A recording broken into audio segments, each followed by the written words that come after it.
Okay, let's reconvene from our break, and we'll turn it back over to staff. Okay, and now we'll talk about, we are still in the section 3 of our presentation, fund summaries, and we will talk about positions.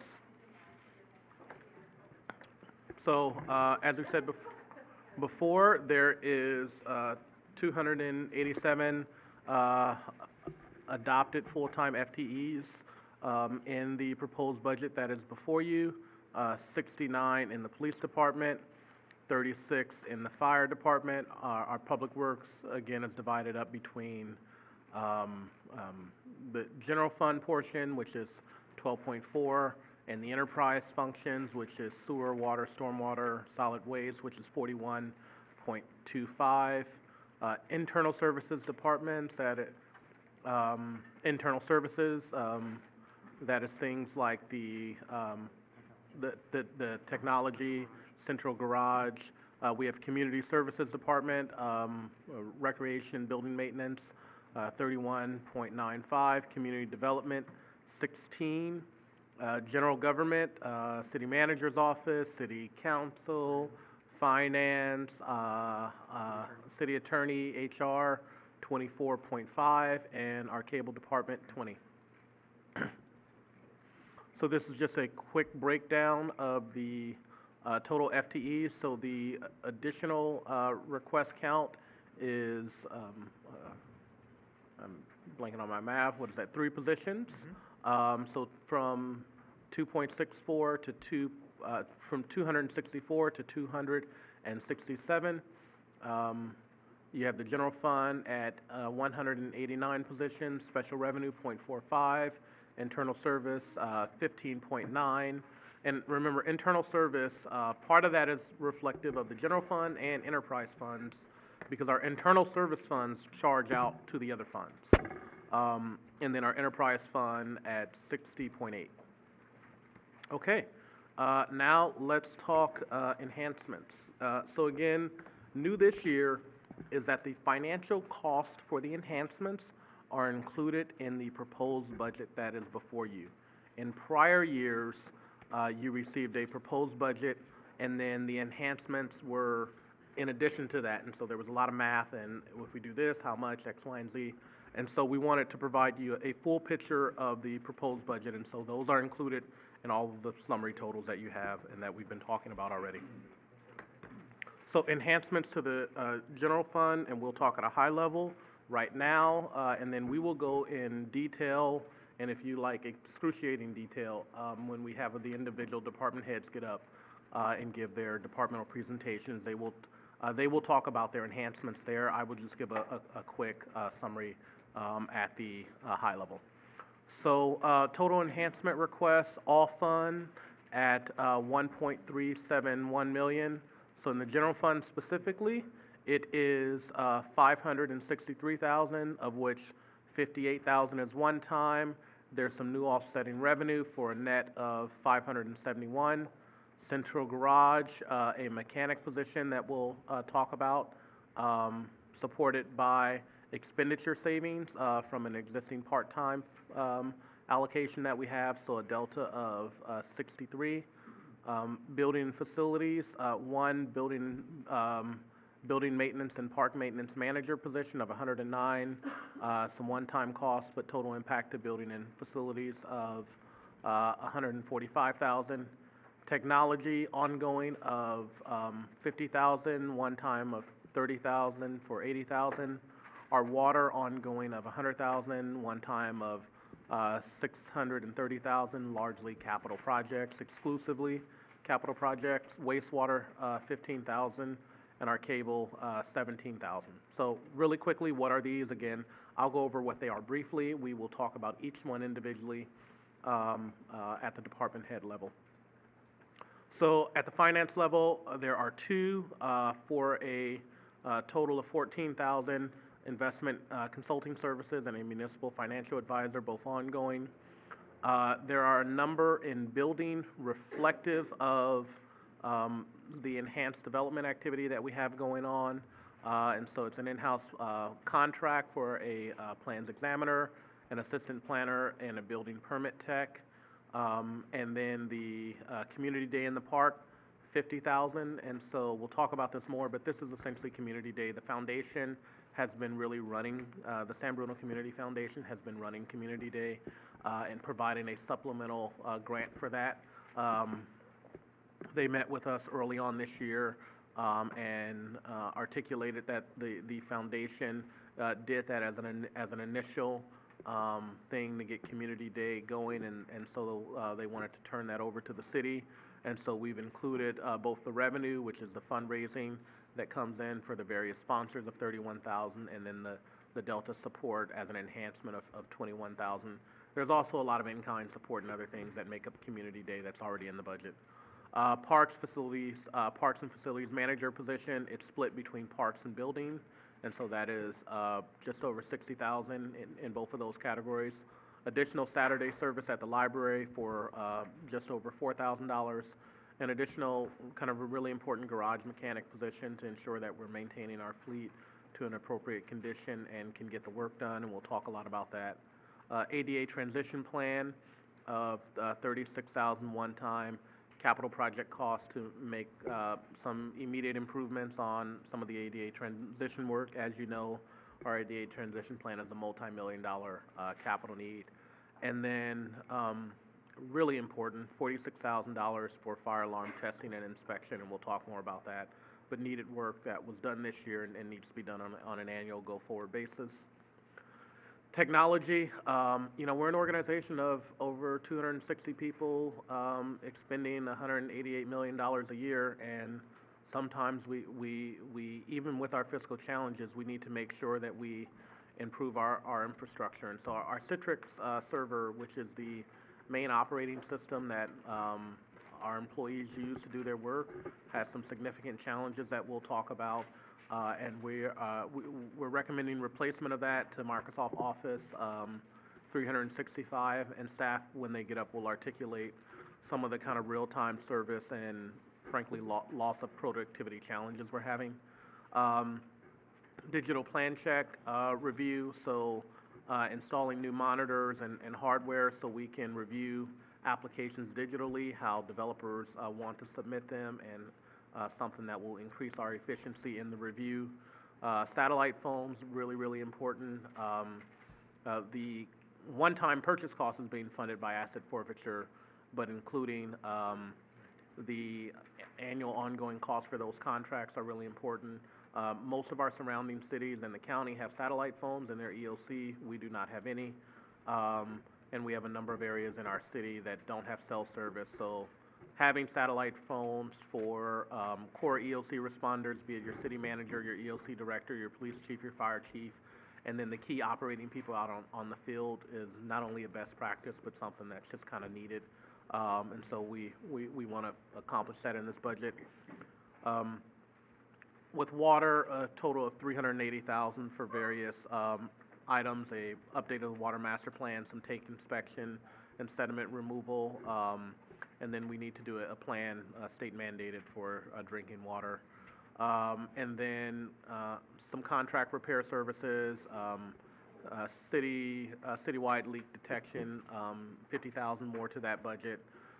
Contract concrete repair in our water department, $15,000 in our wastewater for state mandated air quality testing, and cable, somewhat of a modest $7,000, but to help with our promotional efforts to continue to make progress on our business plan.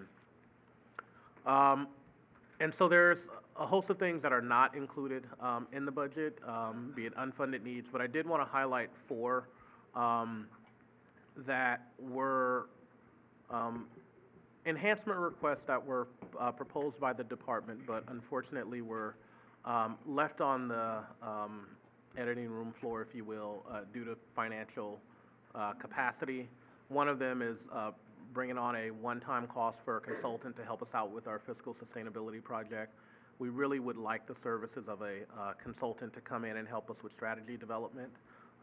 It's a needed thing that we think we need to do, but given our financial resources, unless something changes, what we're proposing to you is that we would continue to do it within in-house services.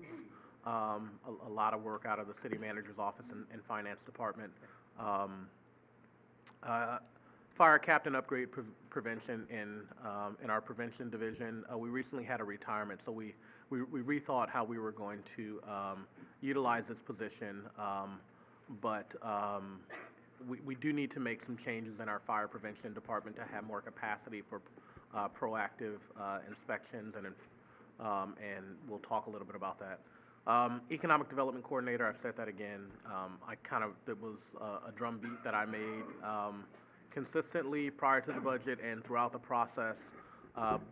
But what essentially we're proposing by not having the resources to fund this position is that Darcy and I, Darcy being our community development director, will continue to do the efforts that we started nearly, 7 or so months ago when Darcy came, to take that on as part of the challenge with some of the businesses that are coming in. We periodically have, I don't even think we've turned them, but business attraction meetings. We have one scheduled for the 30th, which would be Thursday or tomorrow, where the owner of a property in Chicago is actually flying in to meet with me and Darcy to talk about a large parcel that they own in San Bruno, and wants to meet with us to figure out what are the possibilities. And so we have that meeting scheduled for tomorrow. But this economic development coordinator would also provide ombudsman services for a lot of our small and medium-sized businesses to shepherd them through our sometimes complicated bureaucratic process. And then comprehensive wild land fire hazard mitigation. So we need to have more resources to address this. And so we may, as we conclude the fire chief will talk about it, our risk assessment, come to the council for a one-time allocation to do additional weeding throughout the city. And so right now we're in the middle of the study, and the study will come back with some recommended risk areas, and then we will likely come to council with an allocation mid-year for some one-time work just to make progress. Know that we have and will continue to apply for grants. We recently applied for a grant for some work in Crestmore Canyon, and unfortunately we were not successful with that grant. And I think it was a Cal OES grant. Correct. But we will continue to look for additional grant funds. Okay, so now we will have our departments give presentations of their operating budgets, and I guess I'm the first one up. So this is not my operating budget, this is your operating budget as a city council. But instead of asking one of you to get it, I thought I'd give a quick overview. Feel free to ask questions. So as a city council, your budget. So 5 part-time positions, that is each of you. You develop policies, of course. You are the governing body and the elected representatives for this organization. You represent the residents. And you appoint the city manager, the city attorney, and the city clerk. Some of the accomplishments that we put in here were you guys, through all of your activities, represent several county and regional agency boards and committees. You successfully transitioned a new city manager and a new city clerk. This year, you conducted your goal and priority setting workshops with adopting your priority focus areas and all of those strategic initiatives that we talked about. And you conducted a well-attended community day, and the new one is coming up. Strategic initiatives, review and adopt all the strategic initiatives, a really core function. Authorize the municipal election, support staff in working through the strategic initiatives and priorities, and you guys do a whole host of a lot. So your budget on a departmental level, total revenues or recovery is where we propose 102,000, expenditures of 167,000, leading towards a general fund subsidy of 65,000. Kind of notable increases in the city council budget. There's $12,300 for increases to health and pension costs, and those increases flow through all of our departments. It's through no action that you guys have taken. We moved the Focus newsletter from the city council budget to the city manager's office, because really that's the department that really expends the funds, and so for better tracking purposes. So there was 30,000 in that allocated to that line item, and we moved a total of 21,000, so a little bit of a savings to the city manager's office for those activities, and a minor increase in professional association membership of $2,700 to reflect Association of Bay Area Governments and League of California Cities dues and memberships. And so that's the kind of major changes or things going on with the city council budget. Happy to answer any questions. If none, we will go to the city clerk budget. Melissa Thurman. Hello, Mayor and Council. As you are aware, I am appointed by you. And as you'll see on the next slide, there's two employees. There's two employees in the city clerk department, myself and Vicky Hache.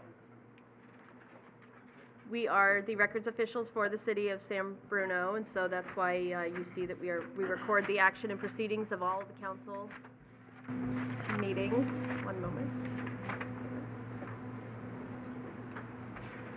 We also maintain the San Bruno Municipal Code, and we are the official elections officer for the city of San Bruno. So this November, we will be conducting an election for 2 council seats and possibly 1 ballot measure. So on the next slide, you'll see some of the accomplishments that we've done this past year. In years before, they brought to you a project to scan all back ordinances and resolutions into our on-base digital repository system. That has now been completed. And so we have a full scanning of all of our history of resolutions and ordinances, as well as our minute books.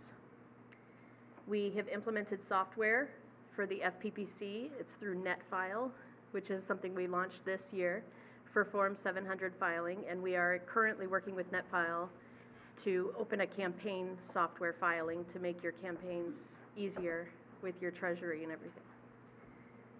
We hosted a voting center for elections at the November 2018 elections. Many of you came to City Hall and saw how that looked, and we're hoping to have many more options available to residents in 2019. So that they don't have to come to City Hall and everybody be jammed into that one location. We'll have more accessible options for all residents. We successfully completed recruitments for commissions, boards, and committees. And as vacancies occur, we continue to ask residents to apply and then bring forward their applications to the clerk's office, and we review them and then submit them to you for consideration for appointment. Moving on to our strategic initiatives, I'm working with the city attorney's office in implementing a public records request software to kind of ease the burden on his office. The city attorney does handle all of our public records requests for the city of San Bruno. And since I'm not used to not doing them, I just wanted to help out any way I could. And there is some software to help make it easier for our residents to submit public records requests online, and also ways for them to get information as they're submitting a request, so that their requests are kind of hit with keywords so that they're pointed to the right direction to find what they want online if possible. And so we're still looking at that software, but we're hoping to get that rolled out soon.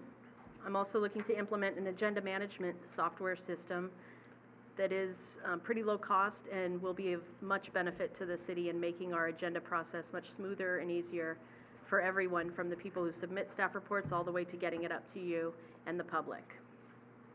And as I said previously, we're looking to conduct the local election in November 2019. And on the next page, you'll see the city clerk budget. The notable budget changes is the election cost. That figure you see that is very high actually is a quote from the county. We asked them for a direct quote for a possible election for 2 council seats and a potential ballot measure, just 1 ballot measure, and this was the cost that they gave us. In years past, you may remember that the elections invoices that come in after elections is actually much higher than what they've quoted. So Keith and I decided to kind of play it safe and go with their high figure that they gave us. Even though they said it could be as much as 30,000 less, we felt like it's probably a safe bet to go with the high figure, plan accordingly, and hope that they'll stay within that budget range for us. I'm also asking for a minor increase in our office supplies budget. We haven't increased that budget in some time, and this increase will help us get more books for our minutes and resolutions for safekeeping throughout the years.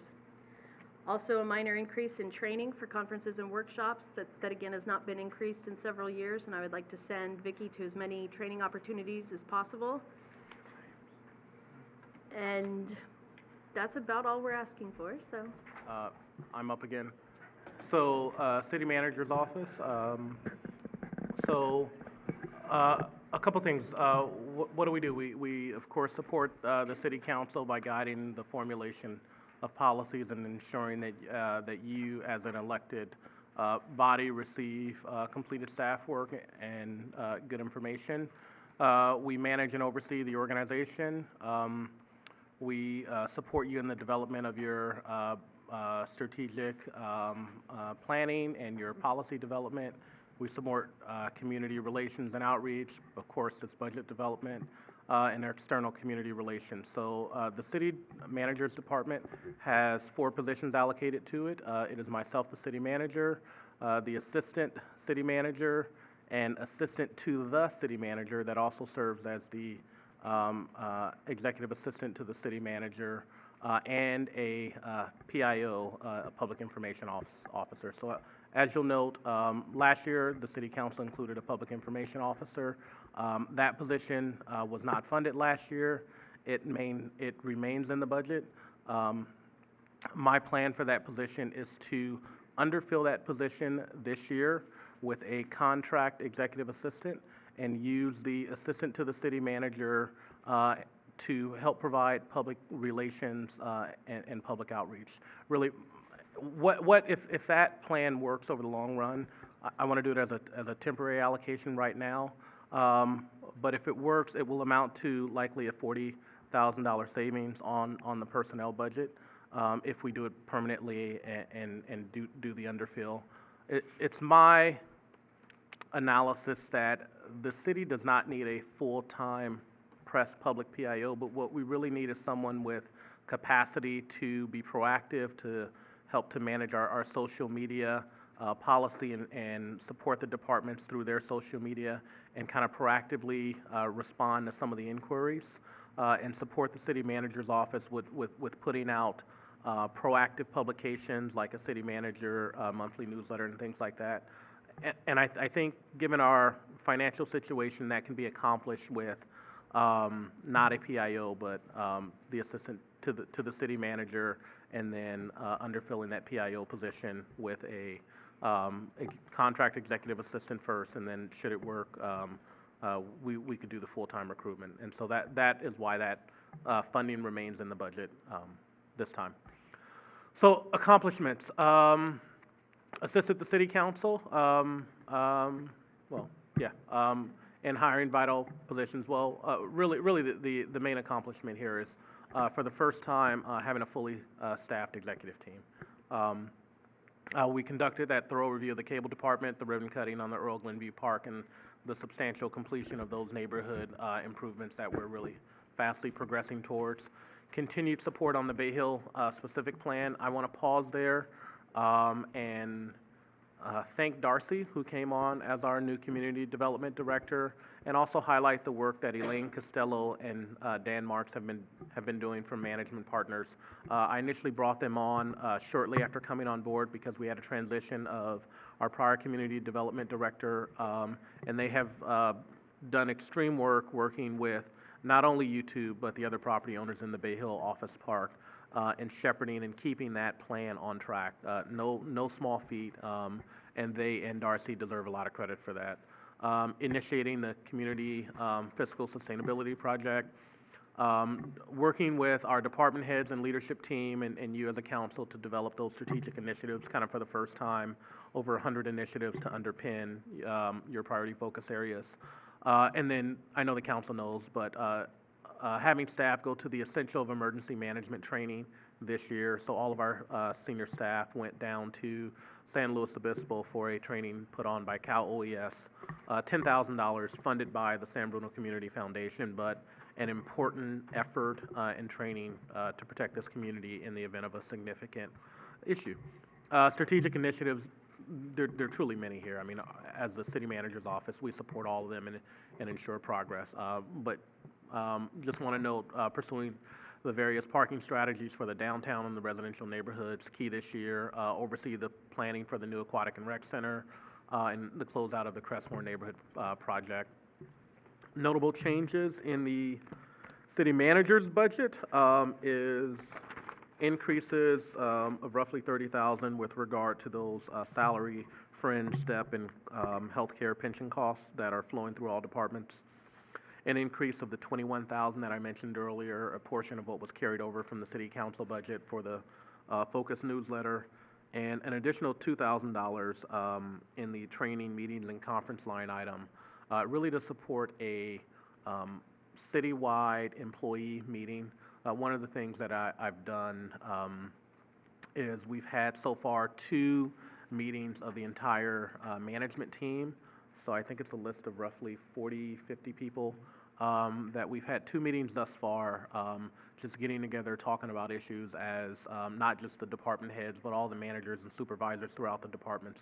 But I really want to extend that in 1920 and have a at least one day where we get all the city employees together, maybe spanning a long lunch hour so we don't shut down operations, but to have communications and team building and some training citywide. And so that's included in the city manager's budget.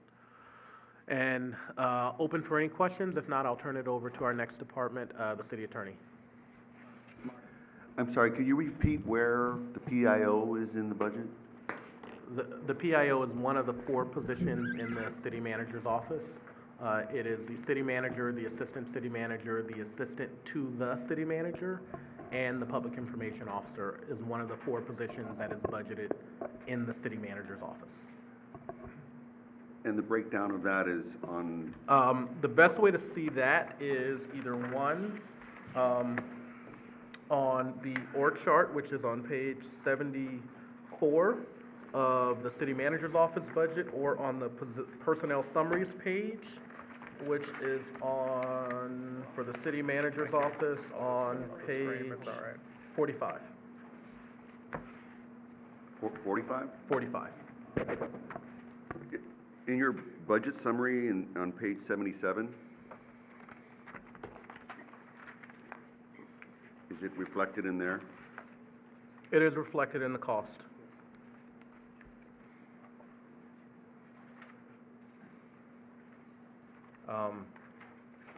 And it's shown on the org chart on the page 74.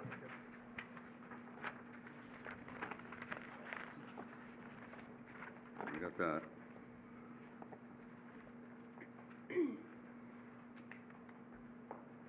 And so the idea is to bring a contract employee for a half-time person? A full-time, one-year contract employee to support the city manager's office with a lot of the administrative, calendaring things, to free up time for the assistant to the city manager to handle some of those public communications and public outreach and social media management.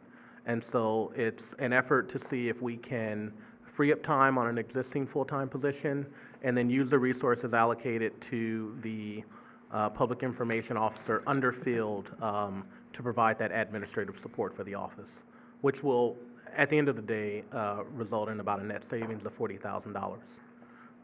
But I didn't want to make that permanent change because I really wanted to do it temporary and hire a contract employee to seek in this work.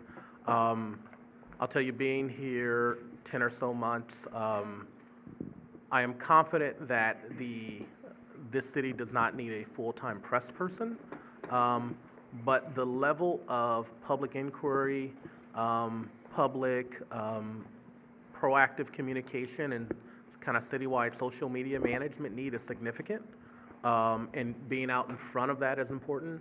I don't think that that's the typical person you're going to get with a PIO, which is a former press person, but it's someone that's knowledgeable of the organization and somewhat embedded, that has the tentacles to the various departments to find out that answer and then quickly put out that answer. I find that what we have a lot of is lack of information or misinformation, and if you can correct that either proactively or immediately, I think a lot of our challenges with people saying, I didn't know that that was going on, or boy, that's happening, and then it turns out that's not happening, will be avoided. And so I really want to undertake that effort in the 1920 year, and should it be successful, it will amount in a permanent ongoing savings.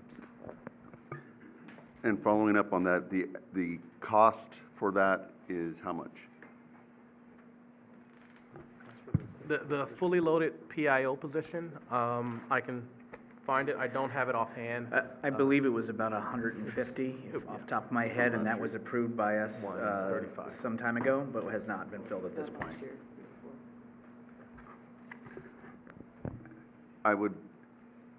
We talked about it, I don't know if we fully approved it, it was supposed to It go was back. approved, yes. It was approved? Yes.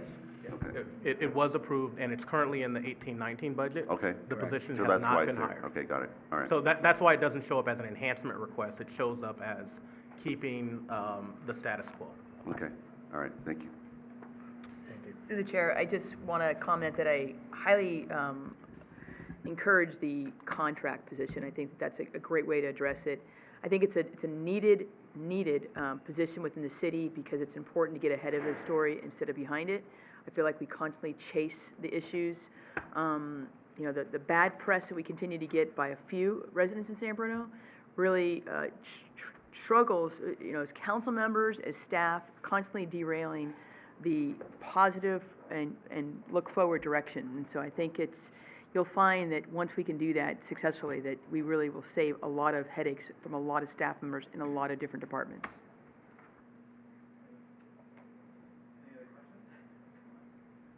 Okay, City Attorney? Good afternoon, Mr. Mayor, members of the City Council. Just have a couple of slides to go over in terms of the City Attorney's Office. So the City Attorney's Office does have 2 FTEs. Actually, it turns out that a quarter of the legal secretary's time is allocated to the Workers' Comp Department. So the City Attorney's Office operates and performs the services that you see there on the slide, with a 1.75 FTEs for all legal services. On the next slide, you'll briefly see some of the accomplishments and strategic initiatives, and I want to take just a minute to talk about a couple of those in slightly more detail. So first of all, you'll be seeing proposed amendments to the Municipal Code Chapters 2 and 3 coming up at your next meeting and subsequent meetings. You'll remember that Chapter 3 includes the ability for the city to recover transient occupancy tax from Airbnb and also from the hosts that are renting out their rooms. So that's a change that we're going to be recommending as part of our update for Municipal Code Chapters 2 and 3. The Community Development Department is separately working on a regulatory ordinance for Airbnb, and that will come at a later time, likely in connection with the zoning code update. The second bullet point there talks about the proceedings involving PG&E as having expended quite a bit of staff's time, certainly less now than closer to the explosion. But as you know, the city has been extraordinarily successful in that effort and allocated the vast majority of those funds both to reconstructing the fire-damaged neighborhood and then also allocating a large amount, $50 million, to the construction of a new aquatic and recreation facility, which will replace the facility that we're sitting in here today. There has been, as we've discussed on several occasions, a substantial increase in the number of Public Records Act requests. And that cuts across all departments, requires a great deal of time and effort, not just by the city attorney's office, but also by all of the departments. It's an everyday work effort by the city attorney and those departments to look for and find records and review records and make sure we haven't missed any. And it's also correspondence with the requesters to see if they're willing to modify their request in ways that will get them what they need, but not require the vast kinds of searches that are being currently requested. For example, one recent request asked for all documents regarding a certain topic that were produced or received or sent by all current and former employees, council members, and commissioners of every single commission, every single city council, every single employee, forever. So fortunately, we were able to get the individual to limit their request. He did. We're still working on that, but these are the kinds of things that we have to deal with. And so it's a time-consuming effort. And fortunately, we haven't been required so far to use outside counsel for that effort, but it may very well be that at some point we'll need to do that. Thank you to the clerk's office for starting the initiative that she talked about, having to do with a software program to help us manage those requests. So the good news is that would help us manage most of the simple requests. The bad news is it's not really going to help us manage very well the more complicated requests.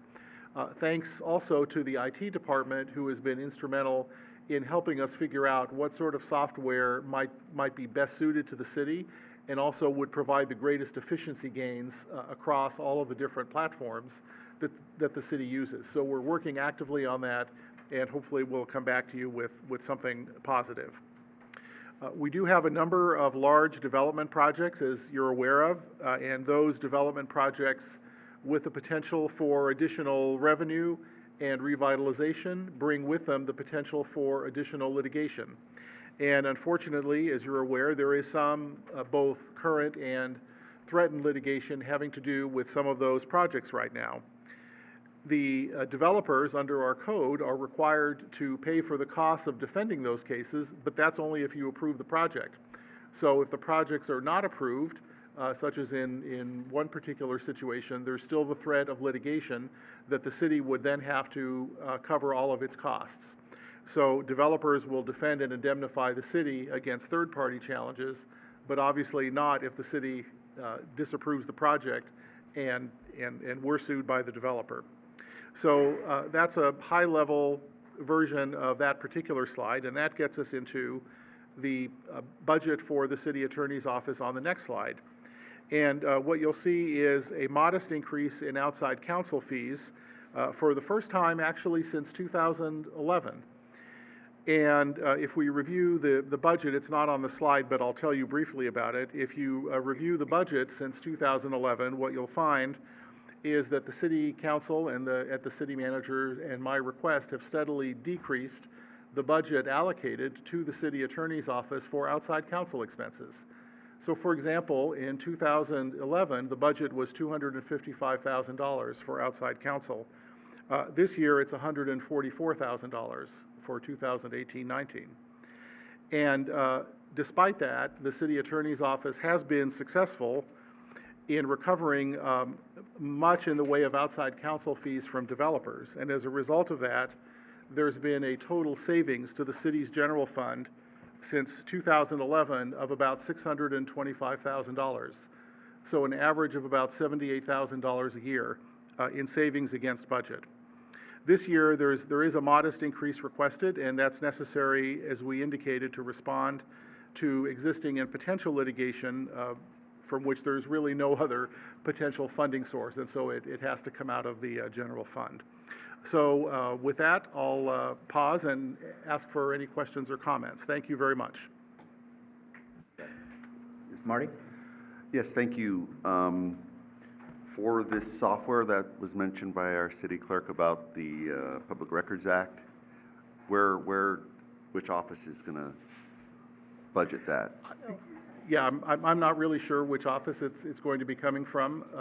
I think it was programmed for the city clerk's office, but I'm sure we can work that out, and it's actually not a significant amount of money anyway, so it's not shown, I don't think, in this budget. Okay, but that's something that we'll probably amend? That's right. Once we get to the point of even having a recommendation, which we're not at yet, so we don't even know which vendor, if any, we're going to go with, then we'll come back to you with something. Okay, but it's likely going to happen this year.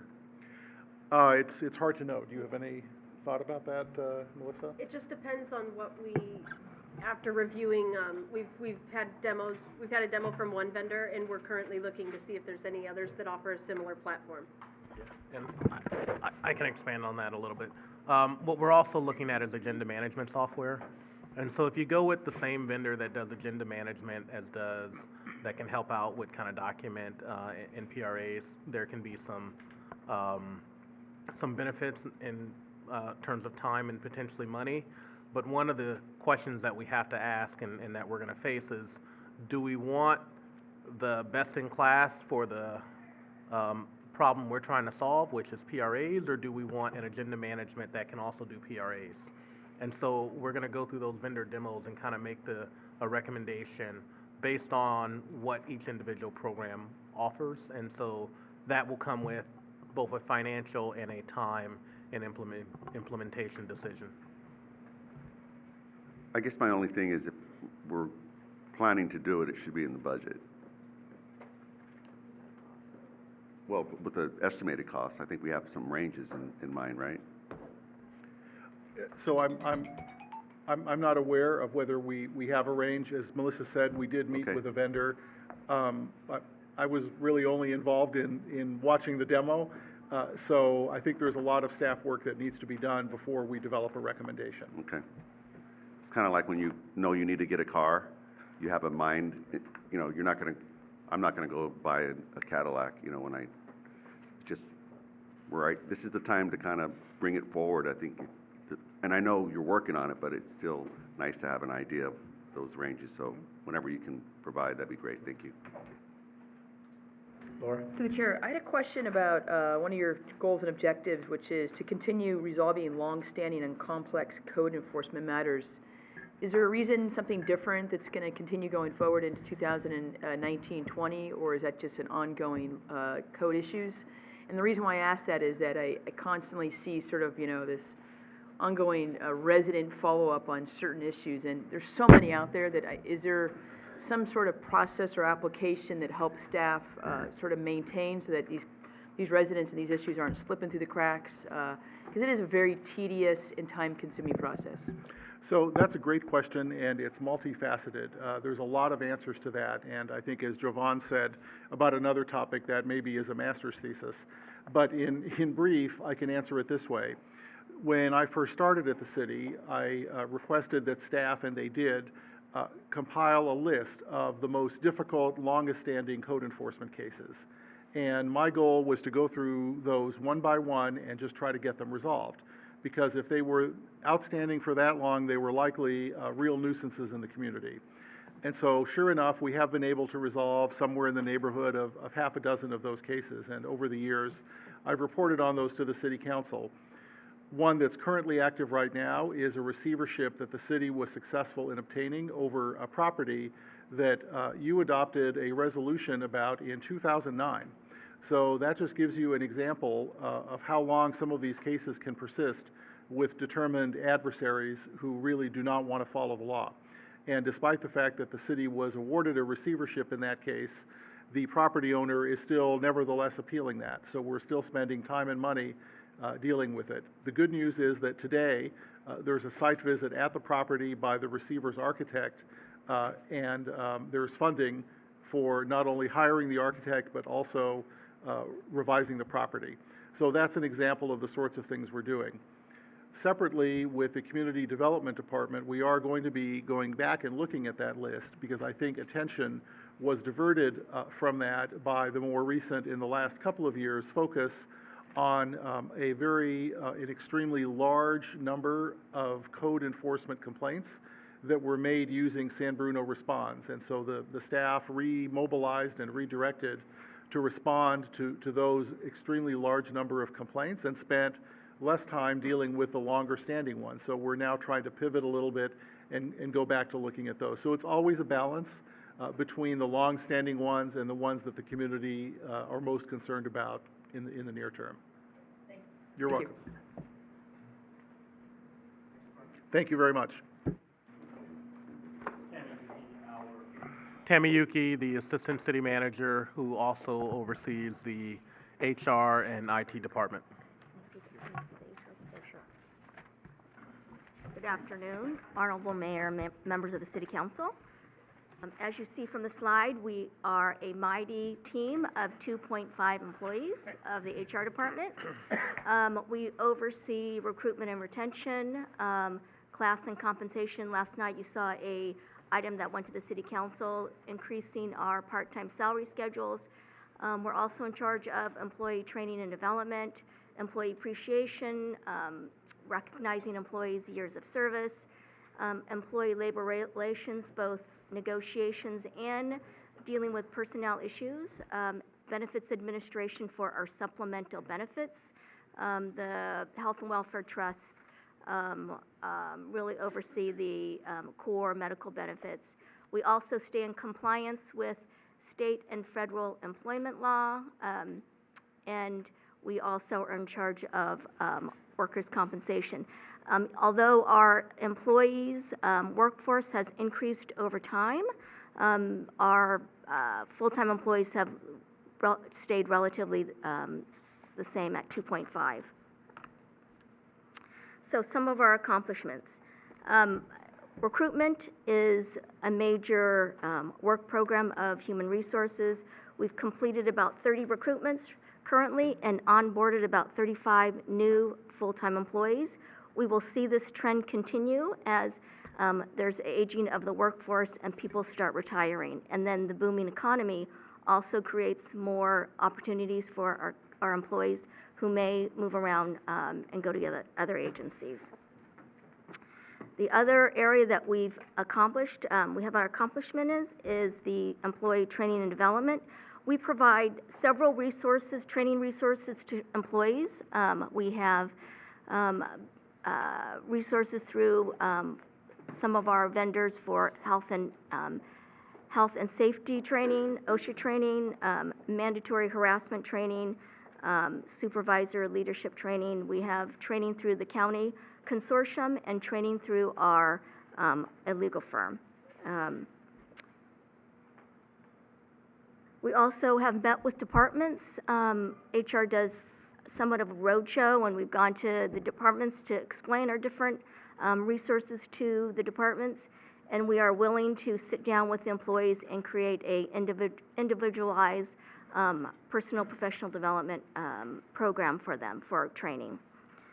We also expanded and offered an employment wellness series through our interest of employees. Employees were interested in health and fitness. We did a stress management workshop, and so that was successful. We also expanded our annual health fair where we invited vendors for health and welfare benefits to come to City Hall to meet with employees and discuss their benefits and what they have to offer. And then we also, this past year, recommended and worked hand in hand with the Personnel Board to create 3 new job descriptions. And we will be coming back to the City Council in the next few months to work on 3 other new job descriptions. And some of our strategic initiatives, as you know, we are work on a bargaining team. We will be negotiating 4 new bargaining unit successor agreements whose agreements will expire the end of this year. We also are in charge of benefits administration for the supplement of benefits, for long-term disability and life insurance, and we continually review our coverage and cost to try to save money. We will be moving to another vendor and we'll be saving money on those premiums.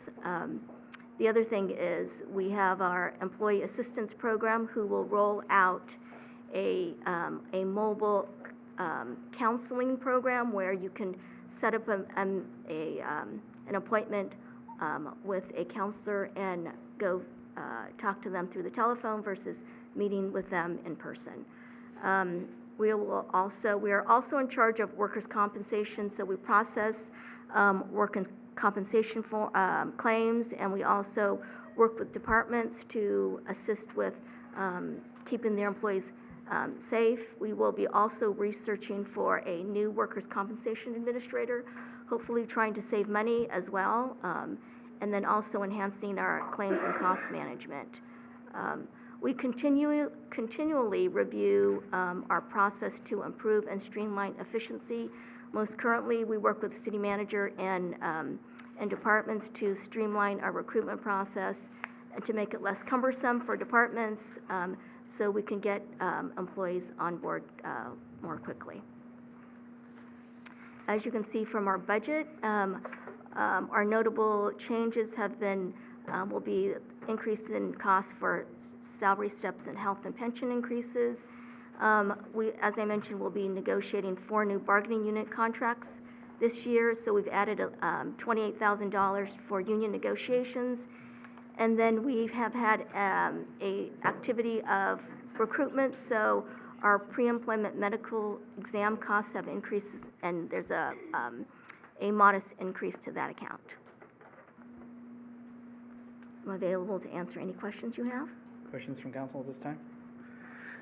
Just really quick on the medical exams, and I know you're already on your goals and objectives or trying to research various other things to go ahead and try to reduce costs, but it went up significantly. I know things go up.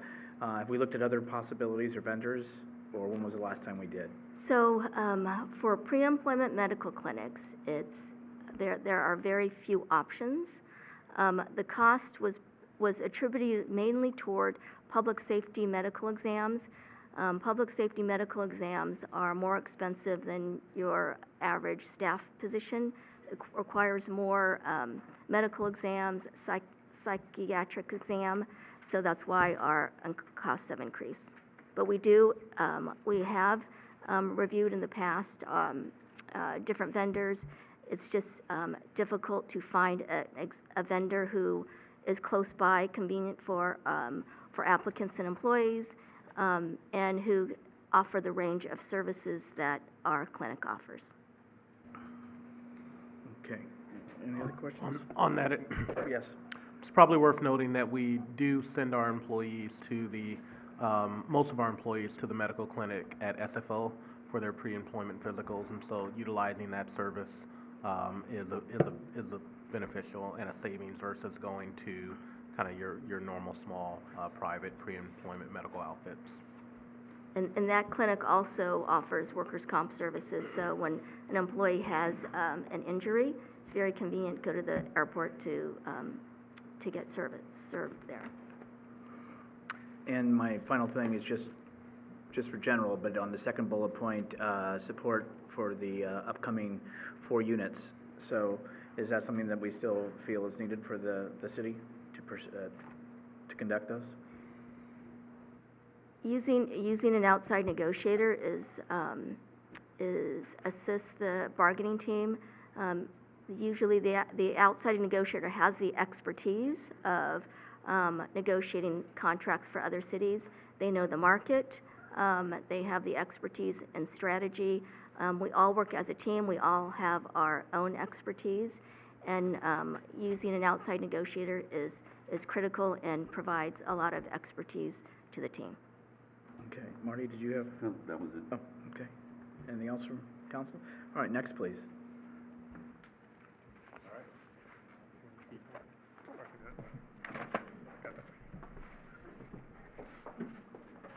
Oh, next we have Keith.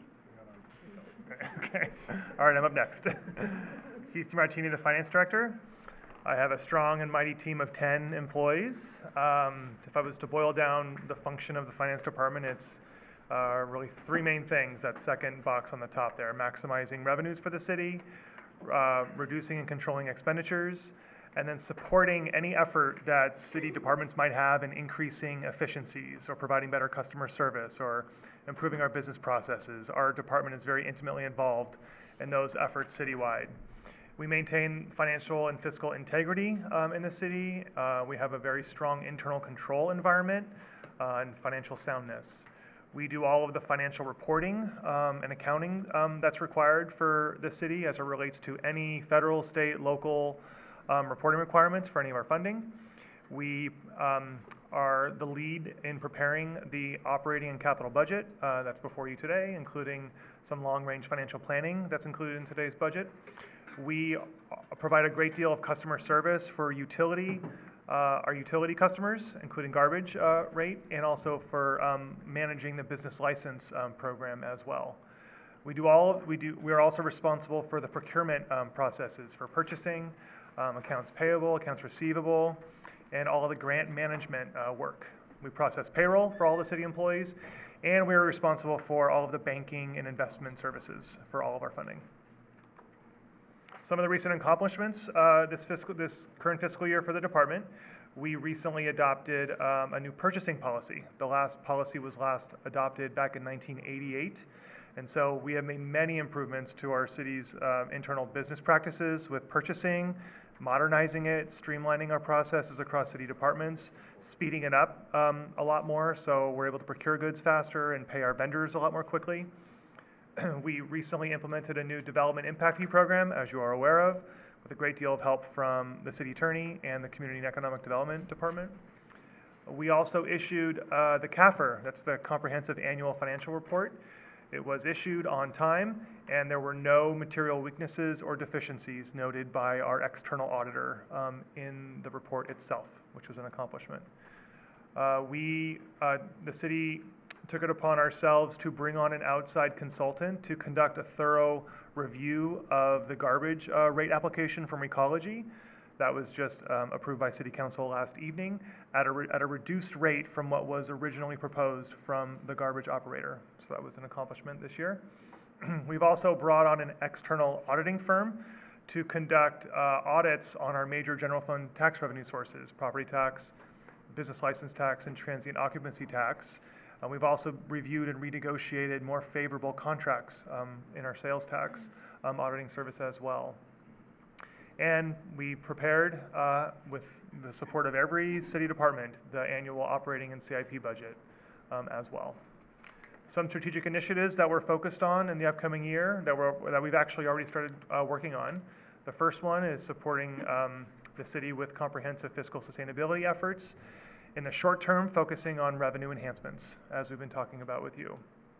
We are also the lead department on conducting the cost allocation plan and the user fee study. As mentioned earlier, we know that a number of our fees on our master fee schedule are not fully cost recoverable. And so we have brought on a consultant to conduct a thorough study, and we'll bring before you a recommendation about what the revised fees could be. And then this final bullet is constant improvements that I think we will continue to work on with internal controls. We've already made a great deal of progress in purchasing. We implemented a cash handling audit right when I started about 9 months ago, and we'll continue to improve our processes and control environment as it relates to payroll, utility billing, and business license processing. Our budget actually shows a minor decrease year over year. That's primarily due to the removal of one-time audit service money that was requested during the operating year. We brought on an external auditor, as I mentioned, to conduct property, transient occupancy, and business license tax audits. Those were one-time requests that go away, and so it shows a slight reduction in the 1920 budget. Like all other departments, there's a salary step, health, and pension increases that impact us as well. I am increasing just very slightly our requests for certifications and training and memberships. And so I want to make sure that my staff has the support they need from professional organizations and memberships that they should be a part of. And then we do have some challenges in our department that I want to make sure that council is aware of. These last two bullets speak to that. Staffing to support not only our ongoing operations, which we're currently doing, but any staffing to support any special projects that we might want to work on, any analytical work, any process improvement work. We're limited in our ability to do that because of the short staff that we have in the finance department. A lot of that is also having to do with our current business processes and the systems that we use. We have some challenges. A lot of our systems are many years old and need of replacement. We'll talk about that in an upcoming CIP project. And a lot of our internal systems don't talk to each other. A lot of them don't interface with each other. And so there is more manual data entry work than really is necessary, and that's ripe for human error. It's not as efficient as it could be. And so I would like to, over time, move away from the manual data entry type work and having my team conduct more monitoring, more proactive review of information and data to support the other departments around the city. That's a service level challenge that I see that we have that I'd like to work on in the upcoming year as well. With that, I'm happy to answer any questions you might have. Questions for the director? Michael? I was looking at one of the stated strategic initiatives was conducting a cost allocation plan, but I didn't see any funding allocated for that. Is that something that you had intended to do internally with your staff? So the budget that was requested for the cost allocation plan and the user fee study was actually appropriated in the current year budget. Okay. And so it will be carried forward. And we have a consultant on board, and so that budget will carry forward into the next year. Okay. So we already have funding for that work. Great, thank you. Anything else? Marty? I had a general question on the funding sources here that are shown on each of these summaries and pages of, for instance, on page 103. Are you referring to the revenues?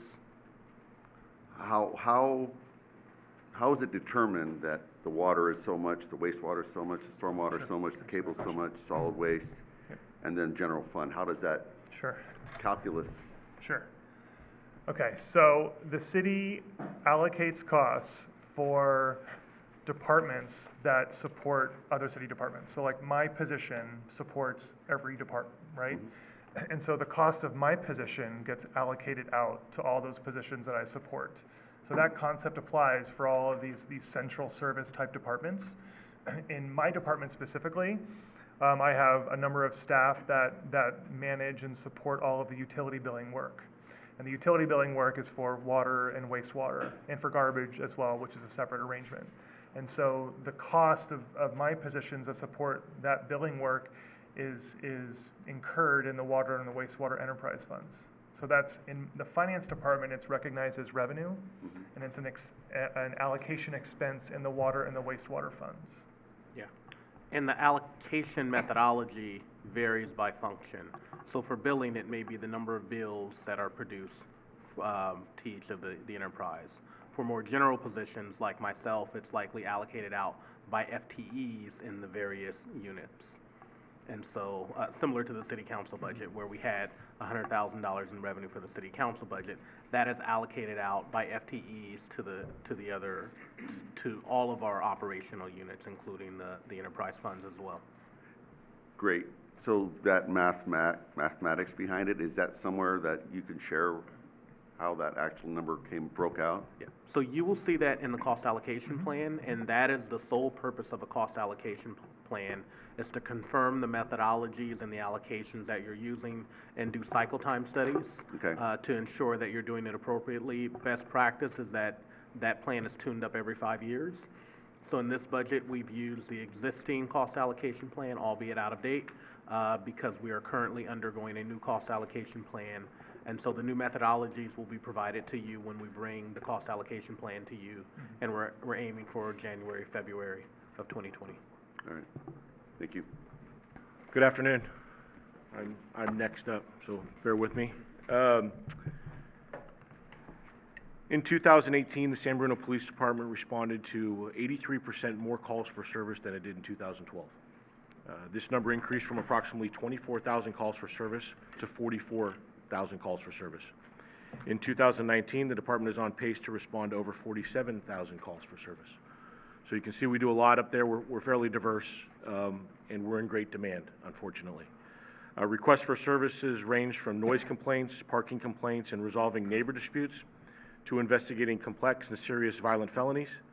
And as in other cities in our region, we occasionally experience spikes in specific types of crimes, including gang-related activity and auto burglaries. Calls for service during the past year have included several serious assaults and critical vehicle collisions. Next slide, please. The police department has been able to accomplish a great deal over the last fiscal year. The implementation of both body-worn and patrol car cameras is complete, with the ability to submit both crime reports and digital evidence to the district attorney's office remotely. This was a very large project, and staff has done an exceptional job of ensuring its success and sustainability. The usefulness of the camera program has already been realized on a daily basis. in a vast reduction of complaints and a more effective and efficient prosecution of crimes. The police department traffic enforcement staff is minimal and very lean, yet the department continues to try to do its best to keep our roadways safe. This effort has included specialized DUI or driving under the influence patrols and DUI education campaign with Cappuccino High School, seeking to educate new drivers and working with Mothers Against Drunk Driving to effectively reach and educate the public regarding the impact of impaired driving. Additionally, the department was awarded a grant from the Office of Traffic Safety, or OTS. This was a good thing, as we had not had access to these funds the last few years, and it's allowed for more dedicated DUI enforcement efforts and participation in a countywide traffic enforcement program in an effort to keep our roadways safer throughout the county. In addition, the department has expanded its hours of parking enforcement to address parking-related concerns during the evening hours. Further specialized enforcement efforts include compliance checks and prostitution investigations at our massage establishments, participation in the county's gang and narcotics task forces, and continuous collaborative partnerships with city, county, and nonprofit partners to address parking issues, issues associated with homelessness, and human trafficking.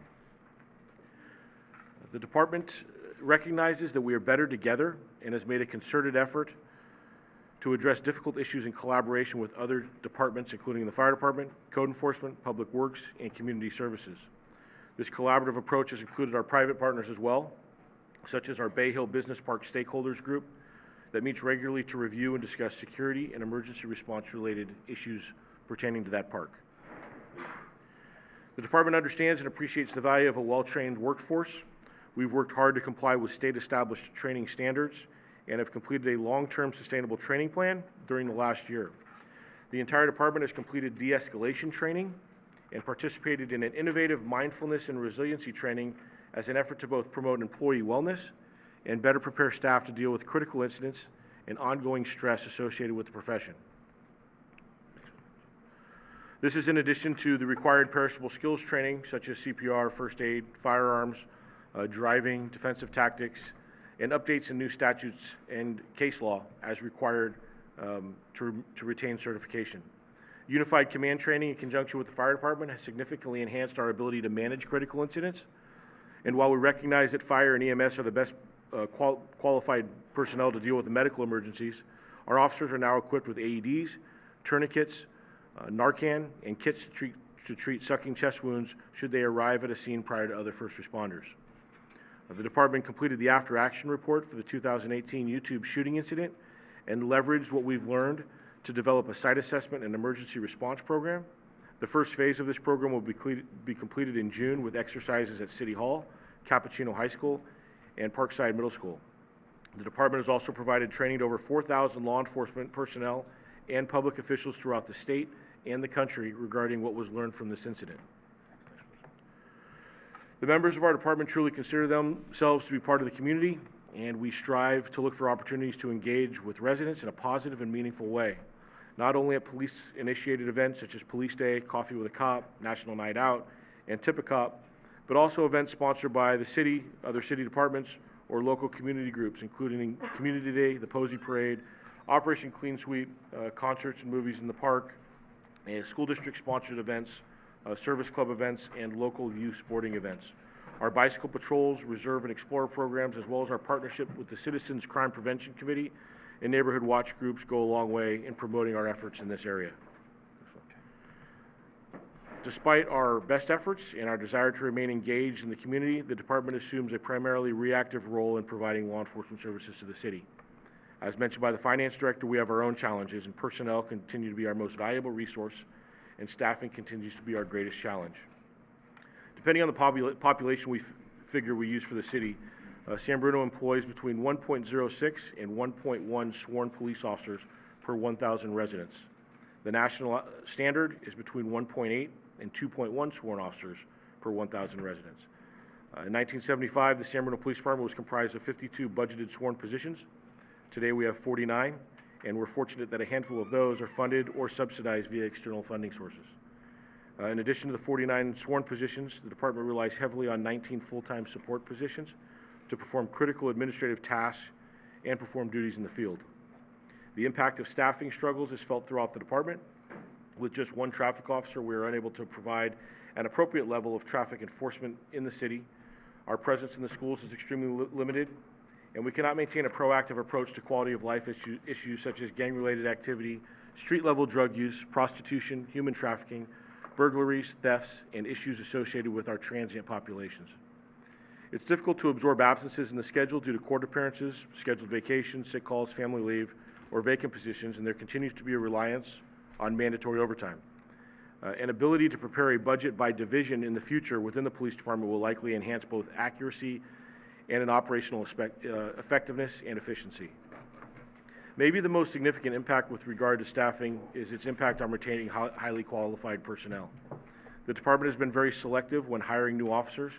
In fact, many individuals who were not hired in San Bruno have found employment elsewhere.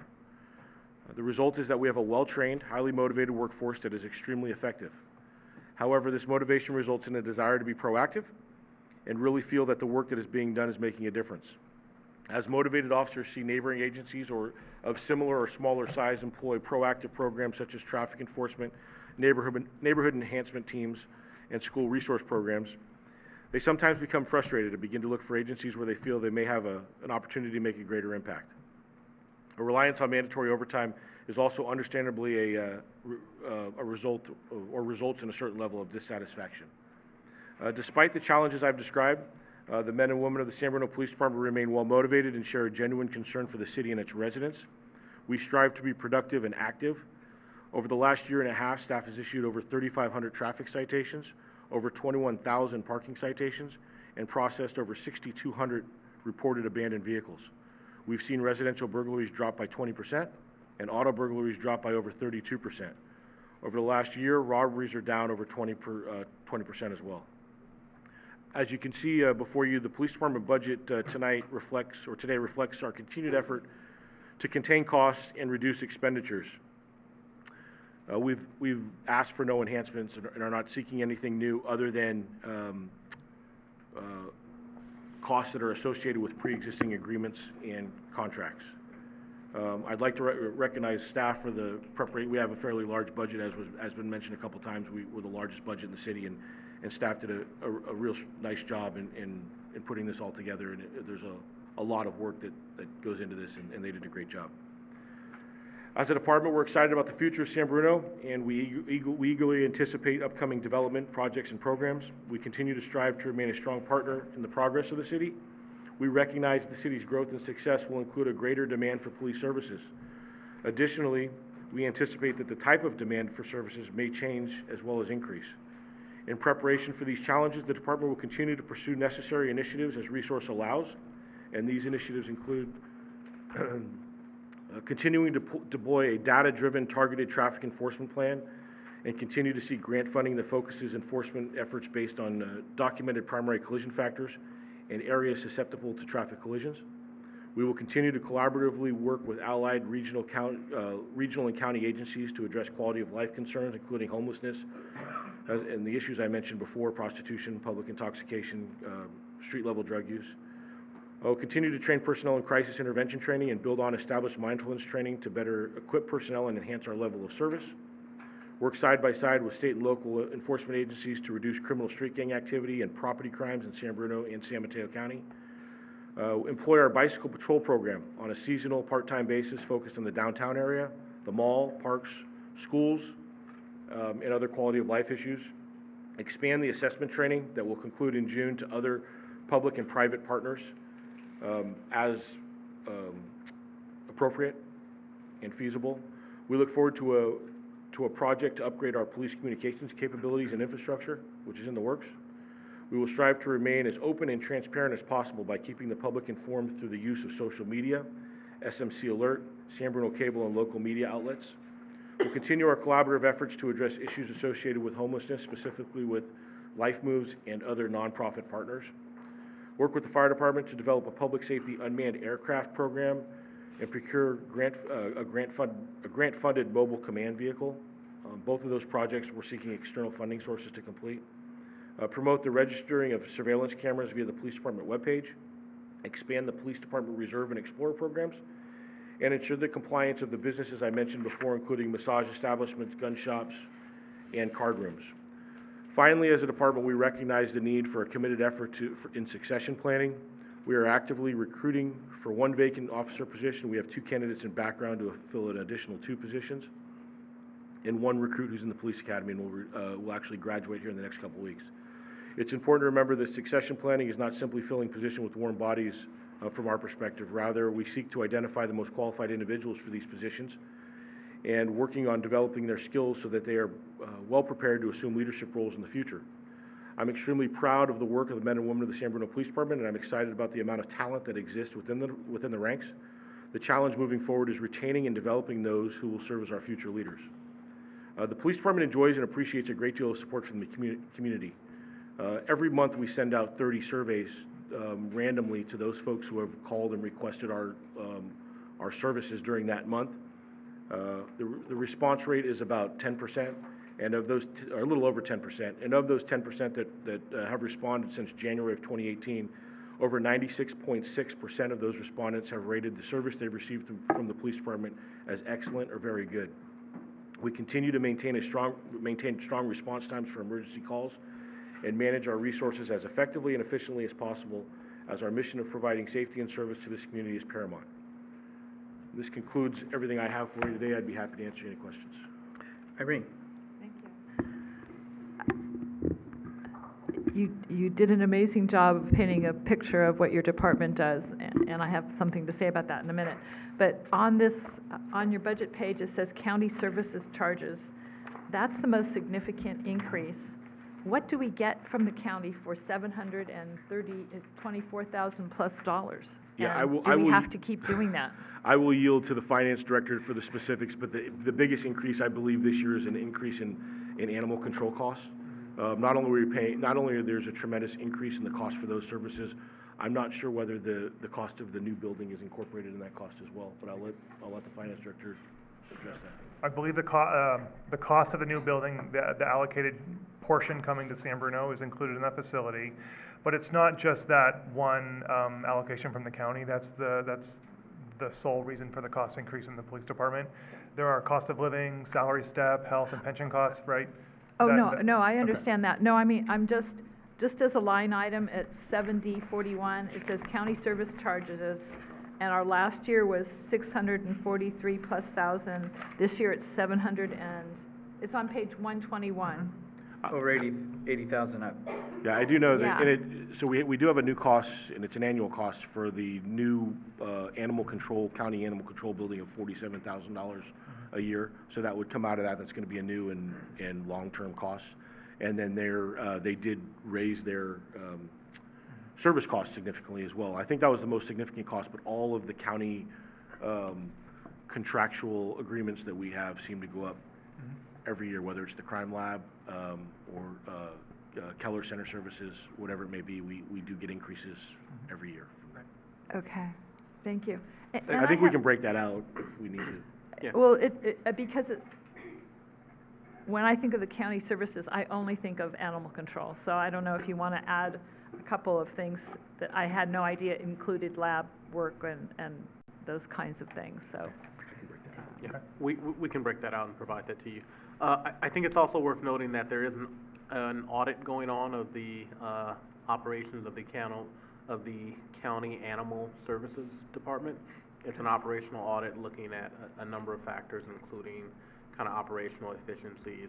The chief and I attended a kickoff meeting a couple months ago, and there have been a few periodic meetings to give updates on that process.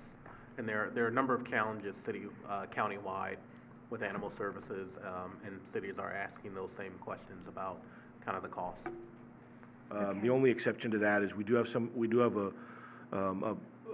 a staff member assigned to the county's narcotics task force, which is a full-time task force, and we do recoup approximately $70,000 a year of that individual's salary. So there is some benefit to having someone assigned up there other than the operational benefit. We do receive some funds there. Okay, thank you. Marty? First of all, thank you and to the police force for everything you do. it's a really important job, obviously, and the burden on your families of, I just think how hard that is for the families as their officer goes out to work and you're just worrying about it all the time. So thank you for that. I wanted to talk about or ask, I understand we are in the midst of implementing some parking permit program and where that fits in the budget. So I wanted to kind of lead with that and see if you're willing to or are able to talk about that, or that's something that's still in development. So I can, so there are some, there's a few moving parts to that from a police department perspective, and we're just the enforcement arm. Right. The municipal code also calls for the police department to manage any implemented parking permit program. So we would have to figure out how we're going to do that as well. We have some upcoming meetings as far as existing records management systems or software that are available to us to manage that, and we're crossing our fingers hoping that that can be a cost neutral or low cost option available to us. As far as personnel to manage and enforce that program, it would really depend on the scope of the program. So it's more of it's a kind of a cart versus horse scenario here. We really don't know what we're going to be asked to do, and until we know the specifics of what the scope of that is, it's going to be difficult for us to specifically or adequately answer the question of what type of personnel will be needed to make sure that the enforcement component of that is met. If it's a very small area, maybe we can do it with existing staff. If it's a more comprehensive program, maybe we need to look into how we can effectively enforce that. Right now we just really don't know what to expect. Sure. And let me expand upon that. So residential parking program, I think it came up last night or sometime recently. I remember saying that we have committed and are on track to put before council revised guidelines for an RPP program in July. What we are planning for is that RPP program to not be mandatory. And so that's alluding to what the chief is saying. Depending on the areas that opt into a residential parking permit program will inform how large and how robust our enforcement system would be. We are currently have had some initial meetings on another scope of downtown parking enforcement that we have told council that we would begin looking into, and that is the potentiality of parking meters. Should the city council adopt parking meters in both on-street and off-street, we would likely recommend that is paired with a mandatory RPP zone in the immediate surrounding areas. But we are not currently planning for RPP to be mandatory. The initial rollout, similar to the program that was put before, I'm not sure if it went to commission initially, or to council, but certainly to the TSPC. The program that the TSPC developed and that we're working to finalize is a opt-in program where a neighborhood sponsor would come forward and say, I think I want an RPP zone in my neighborhood. They get signatures, work is done to confirm those, and then eventually it goes into effect. Mandatory, what we're currently thinking is that should we have parking meters, it would probably need to be a mandatory zone around some surrounding blocks of downtown to prevent some of the spillage.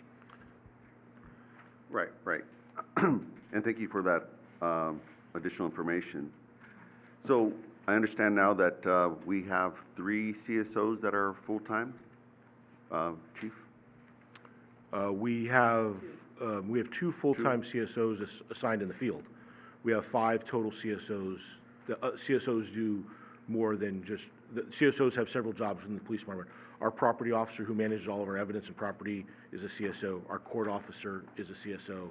But we have 2 full-time CSOs who are in the field, and they're responsible for managing our fleet to make sure that our vehicles stay serviced. They're responsible for processing all abandoned vehicles. They're responsible for assisting patrol, and they do take reports such as minor traffic accidents, minor theft cases, as well as doing parking enforcement and other duties as assigned. That was my next question, is of their scope of work.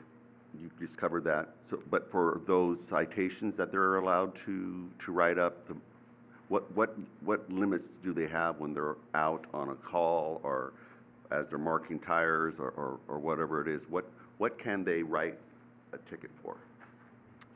Any violation of the vehicle code or any parking violation of the vehicle code or municipal code that's on a public street or public right of way, they can't make a traffic stop, but they can issue any type of parking violation as long as it's not a code enforcement issue on private property. Right, a car that's double parked on San Mateo Avenue.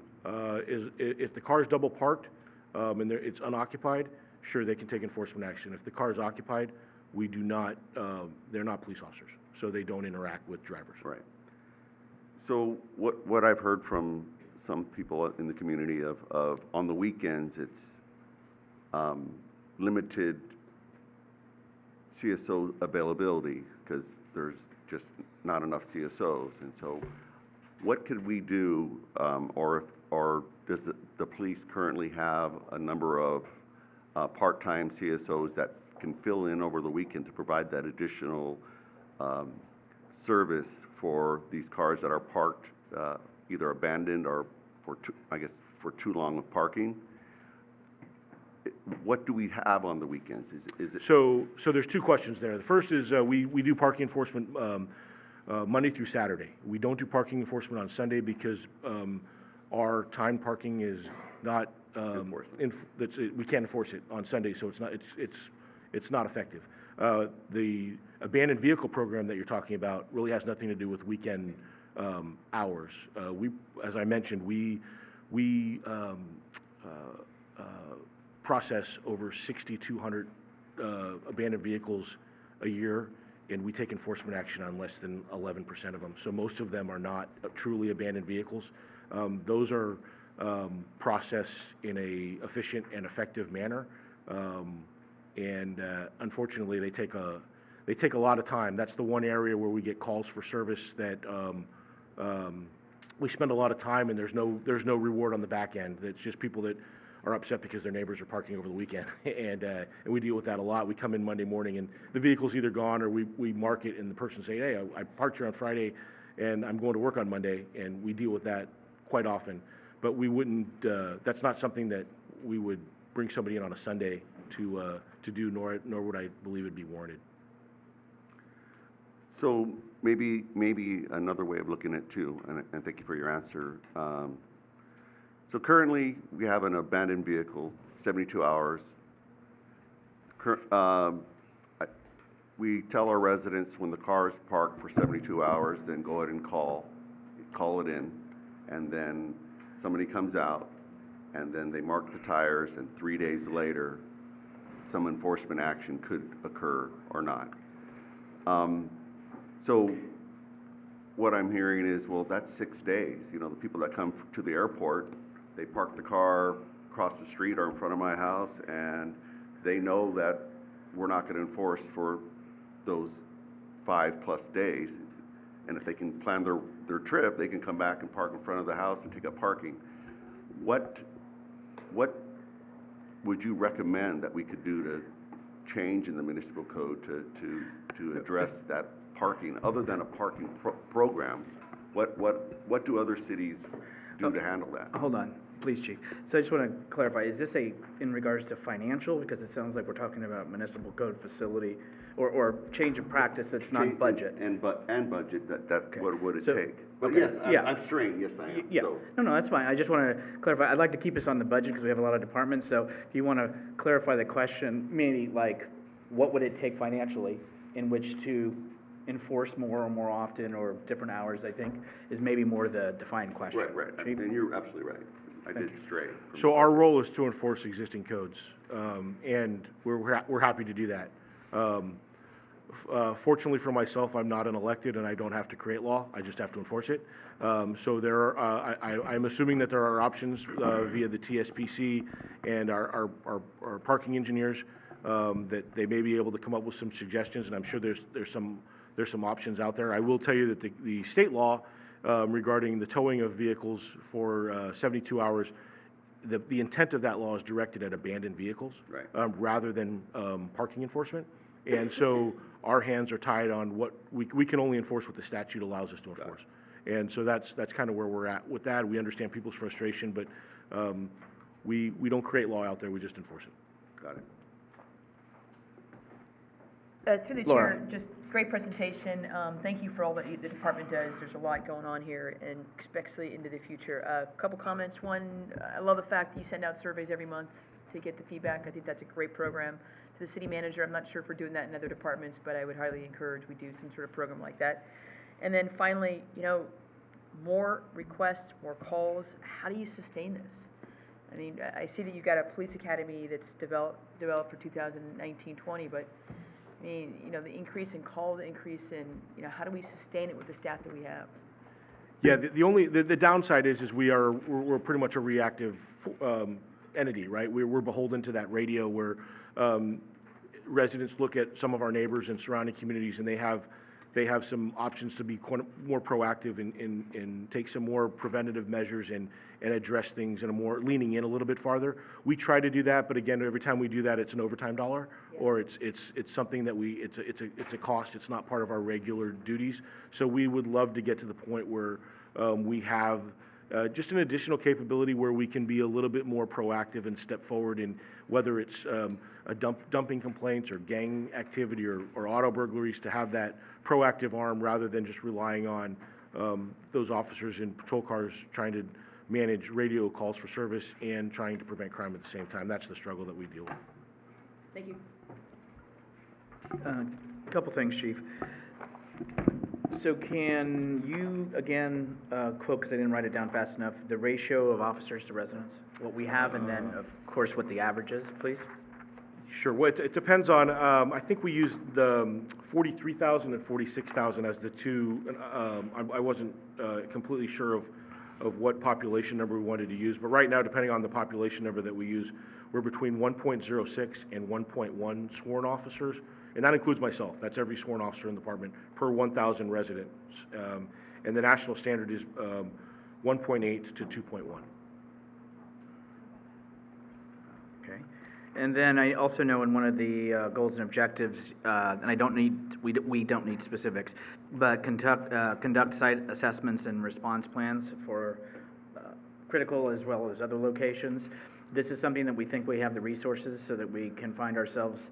Obviously, we've had as you know, we've had a major employer here in the community. We've also had an elementary school, and so I'm just trying to coordinate all of those. So we're very grateful to the Community Foundation who provided us with a grant, and that's the effort that we're taking up now.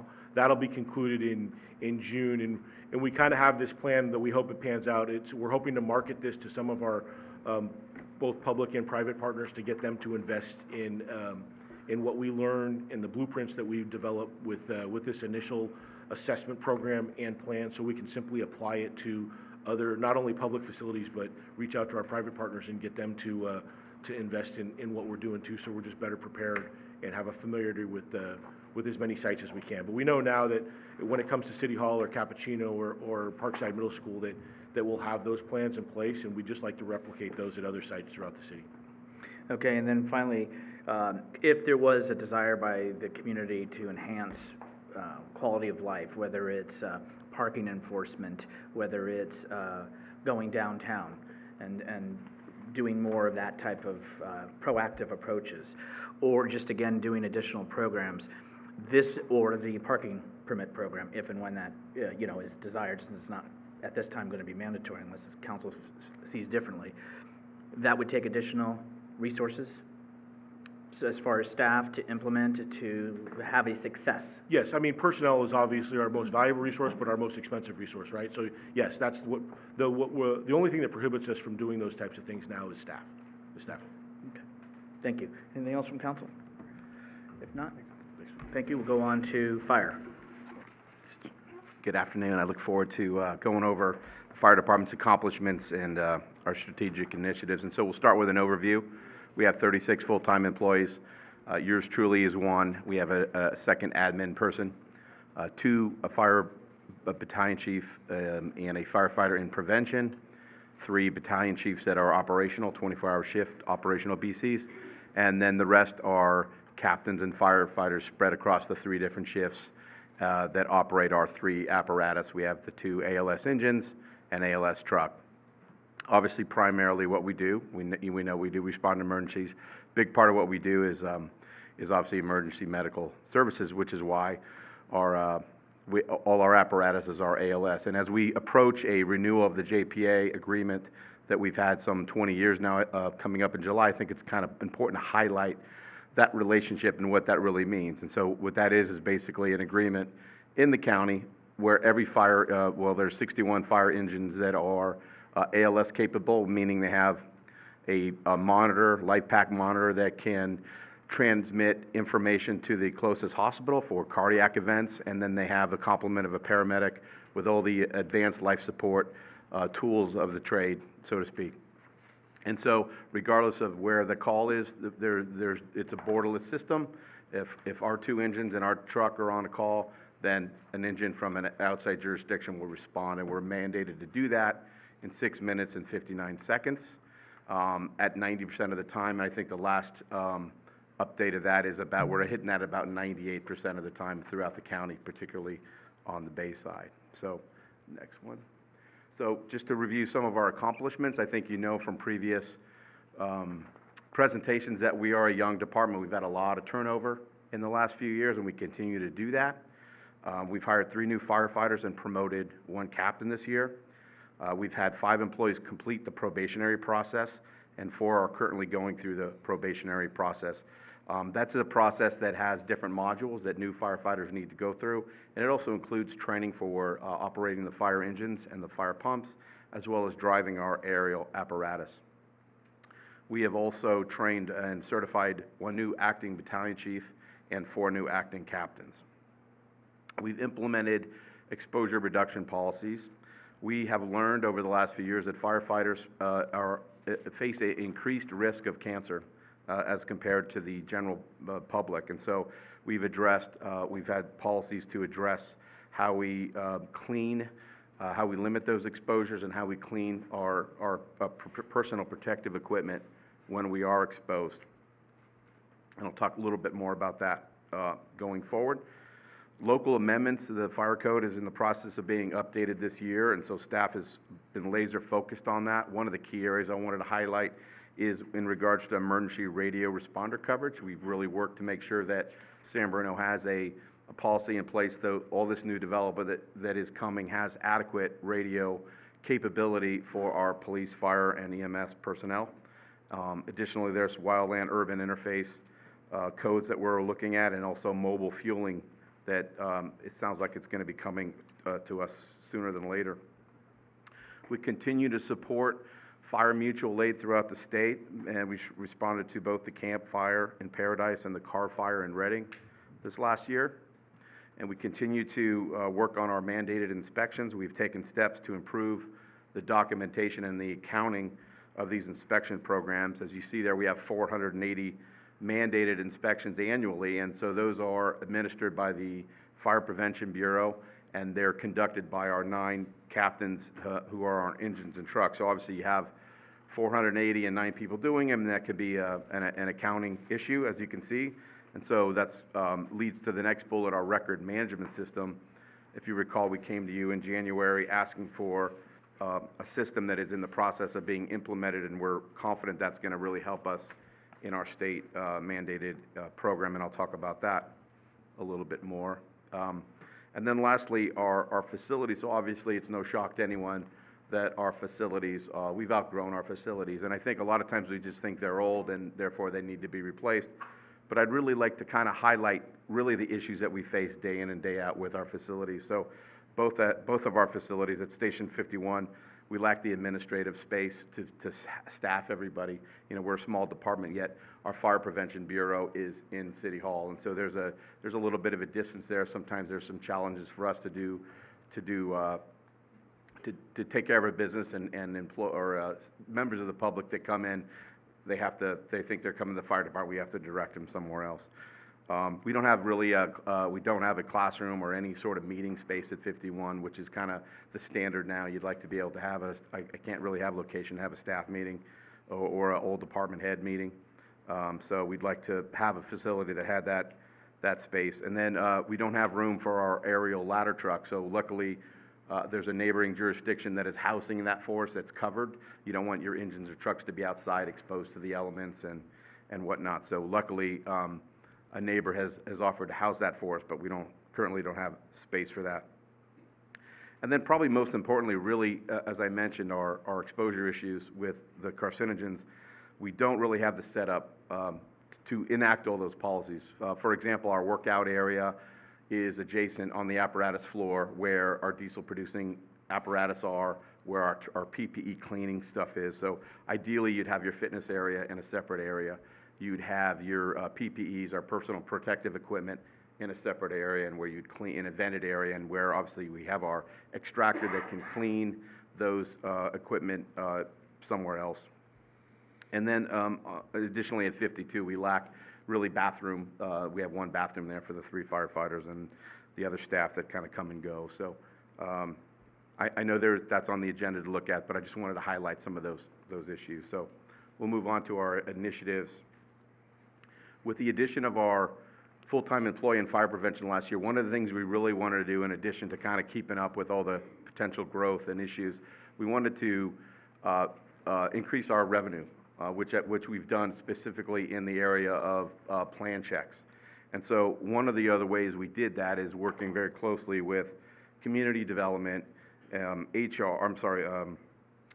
finance and IT to start using Trackit, so that basically everybody on a project is on the same sheet of music, so to speak. So our prevention staff has been using Trackit software to both track their inspections and the fire department's role in these development projects. So that's been a benefit. We continue to use social media, all the platforms, Facebook, Twitter, Instagram, Nextdoor, to provide residents with safety information and details about department events and services. We work with the PD to send out pertinent SMC alert messages to the community, and we're going to be looking to expand SMC alert for external and internal communications to the rest of the departments. We continue to play our role in the emergency EOC training. As the city manager mentioned, we sent staff to training at CSTI this year, and that was really beneficial training. So we're going to build upon that with web EOC training, shelter operations training, and then some additional section-specific training. And then we'd like to see what they really learned down there and throw them through a full functional exercise and maybe some table exercises to show all their newly found skills. So, you ready, everybody? Shelter equipment, so we did get the grant through the Community Foundation, and I'm proud to say that the trailer's been assembled. We've trained staff on its use, and it's fully operational. So, knock on whatever we knocked on earlier. Hopefully we don't need it, but if there was a need, we have the capability to open and operate a shelter in our community. We're going to implement the record management system. As I discussed earlier, this is going to be really beneficial for us for our inspection program. It'll be a mobile-based inspection program where those 9 company officers will be able to start the inspection on an iPad, digital, and then fire prevention. It'll give us the opportunity to kind of be real-time, see where that status of that inspection is. So if that firefighter is off on his days off and there's a question from the community about a building owner about their inspection, anyone simply can pull that record up and answer their specific question. Additionally, it'll allow us to identify specific trends and needs. As we're growing here, as we go along and we face, budget challenges, it's important to be able to take data on the types of calls that we're going on, analyze that data to decide factors with, where do we need maybe additional resources, what kind of traffic benefits that we need to do to increase response time or decrease response times. And so it'll important to have this tool for us to be able to get that data and create those specific reports as we move forward. Our wildland risk assessment, as we said, the city manager said, we came to you for that approval for that plan. That plan is ongoing. Just this week, staff is reviewing some models that Anchor Point has given us to look at some of the issues. So we're confirming some of that data. We anticipate that report will be out in the next month or so, and then that will really allow us to get that risk assessment so that we can work with Parks Department to develop and identify and prioritize our mitigation plans going forward. Lastly there, as we talked about, so, we've implemented many policies to reduce those exposures and deal with those potential exposures. And so we have a wellness committee that would like to take it to the next step forward, which would be to implement some of the changes from NFPA 1582, which is the standard for occupational medical programs for the fire departments.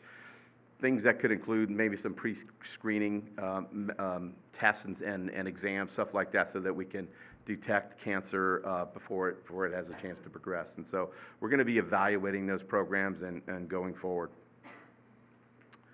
So just thank you. So we mentioned there's increased permit and plan check fees from development, and also the additional with the additional full-time employee doing some of those more in-house now and getting those revenues, and then the standard cost of living and increased internal allocations that Keith had spoken about, and then the additional health screening and testing that we're going to evaluate for that carcinogen prevention. And so that's my presentation. If anybody has any questions, I'd be happy to answer. I don't have a question, but I'm proud to say that I've been a part of the ALS JPA with the Advanced Life Support Joint Powers Authority for the last 20 years. And last week I signed the agreement between the county and the JPA and AMR. So we are good to go for another 10 years. And we've increased the funding to the unallocated FRUs? Oh, thank you. Yes. First responders. Yes. Which satisfied some of their equipment requests. So it's a fabulous program. I don't know, people around here, some of you weren't even born when this started. Yeah. But before the ALS was conceived, the ambulances never got to certain places in the county for 12, 15, 20 minutes sometimes, which is a long, long time when you're in an emergency. So this system allows the first responder firefighters to go in and give the service between, as you say, usually no later than 6 minutes. So it's something I'm extremely proud of, that we were part of it from the very beginning, and I got to sign the contract. So thank you very much. I'm sorry. Before we go on, I've been paging through here, and I noticed that how the fire department has put in their performance and workload measures on page 129, that you spell out emergency calls for service, medical responses in pretty good detail. But if you go to the police, and I'm sorry I didn't bring this up when the police chief was there. If you go to theirs on page 117, it's not spelled out the same way. It says number of crisis intervention trained officers is 12, and 10 and 4 and 9, and so it's not, it doesn't have the same impact to me, and I don't think to the residents who might be looking at this. I think we might look at some of the numbers that that Chief had articulated earlier, that there was an 83, I believe, % increase in calls for service. I think those kinds of numbers really resonate with people. You said there was over 2,000 last year and over 4,000 this year. Is that correct? Yeah.